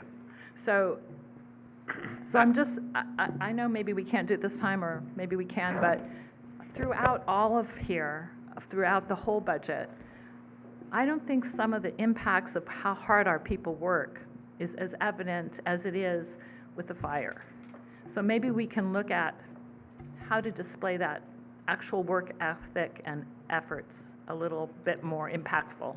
Absolutely. Point well taken, feedback received. We can certainly do that for the police department, because we do have those stats and those workload measures, and we have some for our public works departments and sewer overflows and calls for service, and we will do that where we can with the budget, and we can do that between this proposed budget and the final budget that is adopted, because that's essentially text changing, not a changing to the adopted numbers, and so we can add in those workload measures in the final adopted book that is published after city council adoption.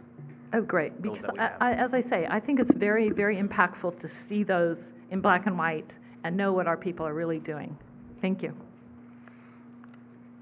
Were there questions, Marty? Thank you, and for everything you do and what your staff does. Nice to see that we're gonna have the fire mitigation plan pretty soon. Although I realize of the 4 bulleted items that were not included in the budget, and one of them being a comprehensive fire mitigation, what is planned without the comprehensive side of it? Sure. So that budget allocation was a request for $100,000 for fire mitigation services in various areas, including Crestmore Canyon. With the work that is being done with the risk assessment, that work will not stop. We are currently looking at various ways to do those mitigation measures, be they with contract personnel, with personnel from the county corrections office, be there with other goats or things like that. And so the final cost that we need is still for some of the work being developed. And so we will continue to pursue grants, we will continue to look for other funding sources. But we will, even though it is not in this budget, if council wants the proposed budget to stay that way, we will continue to further those efforts and get hard costs, and then come to council with an allocation request. It will likely be a one-time request. Potential funding source could be that additional general fund balance that is above the 1.5 policy level, so there's about 500 or 600,000 that is there that we could come with that additional funding request for. You just follow up on that. So was it $100,000? Is that what the number, rough number? It was $100,000, yeah, in a budget that would essentially enhance our efforts, and we would do the work to figure out exactly where those efforts would be. I'll just add to that, yeah, we don't need the comprehensive plan to show, so we have an issue in the canyon, which is why we applied for that grant through Cal OES, and then we got a smaller grant to do the mitigation we did to the fire roads in the canyon already, previously in the last, I think late last year. And so we have evaluated some options and some other things we'd like to do, increase both defensible space in the canyon, as well as increase the access to fire crews through the fire road to make it, to be able to do, obviously, suppression activities if the need arose. Right, and so with these amazing amount of rains, I think we're gonna see an amazing amount of weeds. So I would like to see something actually in the budget. I don't know how we'll go about to get to that eventually, but I think that's something to be mindful of, and I'll leave it at that. It is worth noting that there is a $45,000 budget that covers some of the median work and other areas, but it is not enough to do some of the larger defensible space, and so that is a question for the council. We can leave the budget as is, and then once we come with a formal plan, we can have a mid-year allocation request and amend the budget, or you can direct staff to include an amount in the budget that is before you for adoption. Either way, we will take your direction. So, excellent presentation, and always so much good work by the fire department, and a needed department. You know, everybody wants to be able to call 911 and see the fire department show up within 4 minutes or less. And I know that we do that continuously. So my big concern is that this is a big department in terms of the general fund. When you look at $11 million, you know, what are some things that we're not thinking about that we can do going forward, not into this current year, but into the next year, in terms of going back to some more shared services? I know that you've got the training through Central County, San Mateo, and there's, you know, and you mentioned a lot of different things that we don't have and we need. I mean, how do you run a department and not have a training facility? I mean, it's a difficult thing when training is a huge part of a successful department. So I don't have the answers, and I don't know what they are, but, you know, at the end of the day, the average resident doesn't really care whether you're wearing a San Bruno Fire Department badge or whether you're wearing a fire department badge that represents a bigger piece of the community.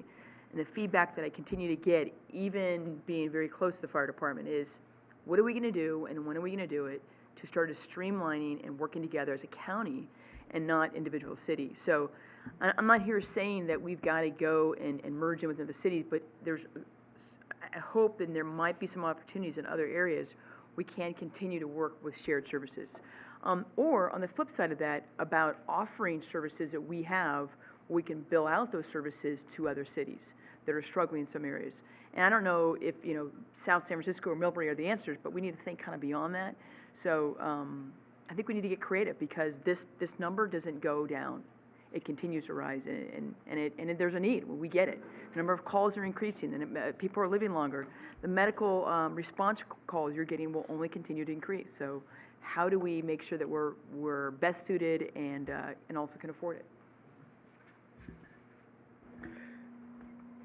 So just to follow up on Laura's comments, so obviously, we have the training aspect, and we also have the mechanics, right? So out of Central, Chief is also where we kind of share.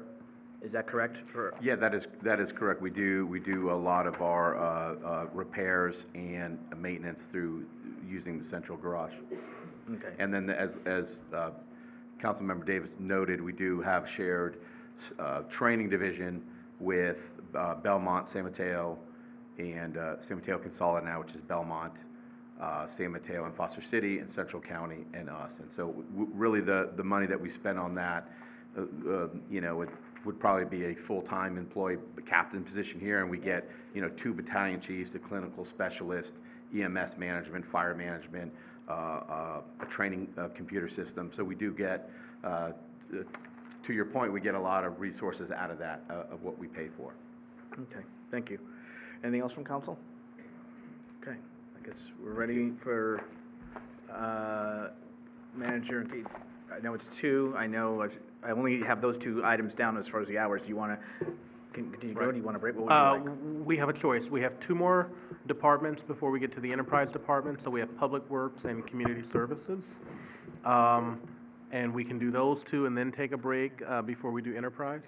Oh, and community development. So we have 3 departments. I guess my recommendation is we take a quick break and then regroup.